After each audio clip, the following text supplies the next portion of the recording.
בונה, אין יום שאני לא שואל את אשתי, מה עשינו לא נכון? איפה טעינו? איפה? וכל יום זה רק מחמיר. מה זה? היית צריך לראות את התגובות בהתחלה. אין דברים כאלה. עפו עליה. עפו. טסו. לא היה יום שלא סגרנו עליה זאת איזה 100, 120 לייקים. מינימום. וזה עוד ככה ברגיל, כן? בשוטף. לא תגיד איזה יום הולדת או משהו. היום? לא נותנת 12. פורים, כן? פורים. הביאה 40 בלחץ. וגם זה אחרי שעשיתי לה איזה פרומו קטן לפני החג. הראיתי חלק מהתחפושת שלה.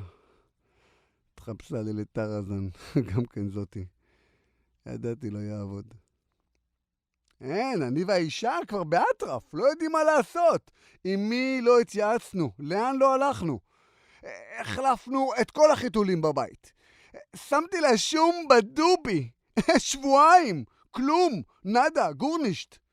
אין, כבר התחלנו לדבר על, לא יודע, למסור אותה לאימוץ. מה? יש ברירה? חלאס, די, נמאס. רק, לא יודע, לפעמים יש קצת הרגשה לא נעימה. כאילו, לא בא לנו שהיא תצא עם הרגשה של החמצה, כאילו, לא ממשאה את עצמה, אתה יודע. אומרים, אתה יודע, שחתולים מביאים יופי של רייטינג. אמרתי לזאתי, וואלק, לכי לחברה המדרובה שלך, האמא, 30 חתולים בבית יש לה זאת, תביאי לפה איזה אחד, לא תרגיש בכלל. נעשה פה ללילה, נראה, אולי ישנה את המזל של אלסה. אז סוף סוף הביאה פה את מיצי מיהו. אהלן, מיצי, מה העניינים? ומה את אומרת? אבל אתם שם ביוטיוב, חבל על הזמן. אין עליכם. מה את אומרת? יש לך איזה רעיון איך לשנות את המזל פה?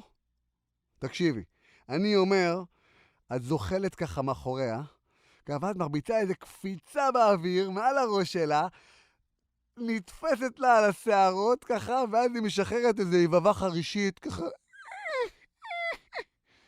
בטוח יעבוד, לא? הלו? בונה? מיץ? נו, מה, בת פה למרח לי פה? מה זה בית הערכה? הלו? טוב, נו, מה הבאת לי פה? יאללה, גם זה לא עובד? מה אני צריך להביא שזה יעבוד? דולפין? אמו.